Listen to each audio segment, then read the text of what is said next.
one of the most challenging painting jobs I have ever undertaken. Hi, and welcome to Yeti at Large. This is a channel focused on making the most out of what you have, no matter where you're at. Thanks for tuning in and helping out. So we've done a first light sanding of the cargo compartment. We're not worried about making it pretty, we're just worried about prepping it for paint and sealant. You can see we hook up the vacuum and we run it to the shop vac outside for dust control. We took the industrial carpet off the back wall, and of course we saw what it was hiding, and we knew that was there. That's a little water damage from the window. When we get to this rear window, just like the front one, we're going to include sealants, double-sided adhesives, and get some waterproofing going there. These are the panels that cover the cargo area, separated from the pass-through door that the bed, you can reach into the cargo area. And again, these nails, I can just pull them out and you can see they're a twist shank and they're fine. I have a larger diameter but same length nail. We're going to try to repair that and use a little adhesive. My biggest concern though is a structural element. These flathead screws are connecting the floor with the back of the trailer. I turned some of them and they are tight. I turn others and they just spin. I would love nothing more than to replace the ones that just spin with a larger diameter and see how it won't back out, because my suspicion is this first half inch is a smooth shank and then the threads start below that. I'm going to get some body working tools and try to slide in there and get a hold of that so I don't tear this up real bad trying to get it out of there. Alright, so like I said, utilizing some of this body trim, I was able to get the screw to lift. It's just an ordinary old slotted screw. Look at the amount of corrosion on the bottom. I have a very fearful thought that if we look straight down into that screw hole, that's daylight. We're seeing all the way through the trailer. So putting a wood screw back in isn't going to fly anymore. I'm thinking a machine bolt with a nut and a washer, Teflon, and sealant. Alright, crazy thrill cam ride. These are our first shots underneath the trailer. Initially there's a little surface rust, but the springs all look good. Brakes need to be almost completely rebuilt. The previous owner did us the great favor of wiring up fresh harnesses for the brake lights. Following that in, you're going to see what we're working on in the cargo compartment. These are where those rusty flathead number 8 to 1 3/4 inch coarse thread screws were. We took all 12 of them out and replaced them with 2-inch stainless steel number 8 bolts with large fender washers and these nylon impregnated nuts. I'm not worried about the nylon nut coming out. You can see I didn't want to over tighten it through the fiberboard. I'm guessing over time this fiberboard will start to walk back up a little bit, and if it doesn't, I'll get a piece of 3/16 2-inch wide strap steel. I will drill holes and use that strap all the way across the bottom of the trailer to secure all these. But this is a fantastic start to tightening up the back end. This gap here, I'm sorry about the sun, but there's a gap right here where the outside aluminum plywood that runs up the back wall and then the metal frame and the fiberboard are completely exposed to the elements. I'm going to use expanding spray foam in there and I'm going to seal that up completely, and a little bit of that heavy duty 4-inch wide Gorilla tape to hold the foam in. Once it's set, I'll just leave the tape on there. It may stay for years, but that's a big part of helping weatherproof this. Nothing like a Harbor Freight creeper to get underneath, even when you're working on cinders. Previous owner is using this as a doorstop. We're using it as a work stool. It works great. So here's the view from the top side.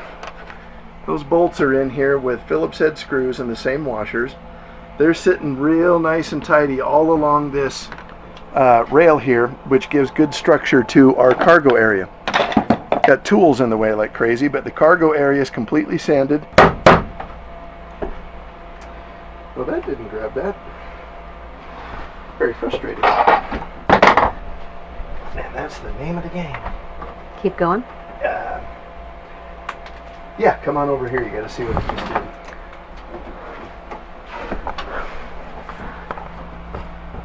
That nail just split that.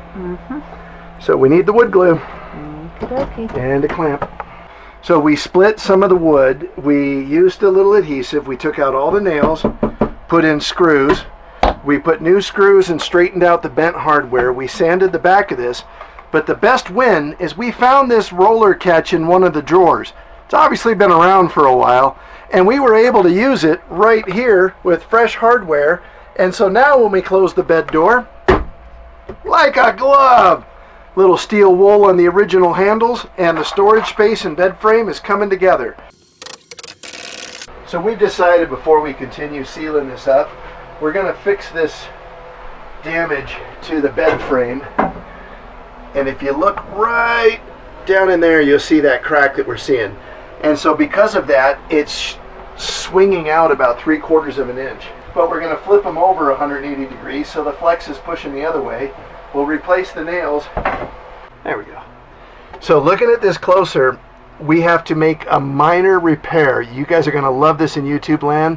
Okay, so you can see this isn't making contact, and you can see it's magically about 1/2 inch away from the wall where it used to be. Look at that. The outside of the wall has flexed about 1/2 inch at this point, and I can pull it in. So we're going to make a minor repair by driving some large fender style screws outside this hinge behind the flashing where you won't see them to bring the wall in a bit. We're going to fill this with an epoxy style adhesive just to stabilize it. Then once it's attached, we'll reattach the cross struts, the slats for the bed, and we feel like this will be reinforced in doing the job it's supposed to. But yeah, 64 years old, every one of us got a little wider in the rear end, even Rosie. In the early 80s, my grandfather died, lived in Manhattan, Kansas. He was a woodworker and a craftsman. I came back to the farm in Manhattan to help my grandmother close it up and move to Marceline, Missouri. She allowed me to take any of his tools that I wanted, and I went through his toolboxes, and one of the things that I grabbed was this General made in New York ratcheting flathead screwdriver. And I have carried this in my toolboxes for 40 years and never had a use for it until today. Look at that. And it is tightening it up, and I can feel the wood pulling together. Bada boom, bada bing. Bob's your uncle. Thank you, Granddad. Thank you, buddy. All right, we're at a good break point. I believe we got a rain delay coming. We have addressed the splitting wood and the bowing wall right there. I know that's construction adhesive. It'll dry a little darker, and we'll skin that with a little faux wood grain paper. But that now lines up with the wall. I have replaced the nails on these boards with screws just to make easier access. And now that we've got that plumb and true, this back corner now fits. And yeah, I got a little construction adhesive just holding it to the luan in the back to reinforce it. You can see I got clamps on it right now, gluing the luan back down where it delaminated from dry rot. The thing is, with the dry rot, it's just the glue that's failing. You replace the glue and you can get a decent product that will buy you many more years of happiness. We went ahead and finished the seam between the floor. We still have to work on that door. I'm going to shoot outside in a sec. And we have all of those new stainless steel machine bolts holding the back together, which is the single biggest structural improvement. Really loving the previous owner's step here. It's a milk crate.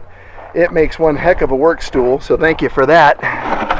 You can see we got some clamps holding the siding together while the adhesive sets a bit. I've already got my double-sided high bond thick tape in that side of the aluminum, and I already have it in this side of the aluminum too to hold it in.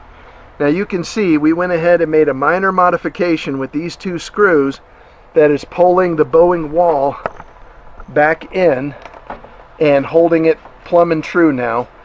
This was a huge grab. We drilled pilot holes, we countersank all that, and when the door is back installed, the trim will go over this and you'll never even see it there. Loving that. We got everything loosened here, ready to take the eyebrow off. So yeah, we'll let our adhesive set up, and then we're going to paint this bay with the first coat of primer. The primer we're using is Kills, mostly because we had a gallon of it sitting around that needed to get used up. We'll use it on this cargo bay and inside the storage areas under the dining room table. Part of our plan with this project is to utilize what stuff we have in the shop, bare minimum of expense, and we're using up stuff we've been hanging on to for a rainy day. We thought about putting vinyl in here, but since we have a good oil-based enamel paint that's going to bond to this Kills well, we're going to go ahead and just paint up the cargo area. It's interesting when you're painting. You've done so much work to get ready at this point that you can't stop your mind from racing on all the things that you need to do next and what you might be missing. I will tell you, this has been one of the most challenging painting projects I've ever had.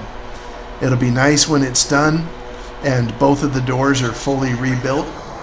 And we realize the method at which we're going about this refurbishment of the trailer is going to ultimately require twice the amount of work because we're putting everything back together the moment we finish a section.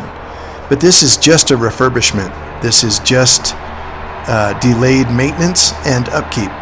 We want this trailer to be able to be used. It's wonderful summertime right now, and once we get a few fundamental upgrades done, we'll put it back into service. We've completed the cargo compartment, and the last step connected to that will be the second video on the doors to the cargo compartment. They were quite troublesome, but through the magic of Hollywood, there you go. The bed area is ready to be used. It's mechanically sound, it's cleaned up, and it's sealed and weatherproofed. And it's got all the camper charm you could ever want. Thanks so much for tuning in. Please like, subscribe, and share this channel with a friend. We could really use your support.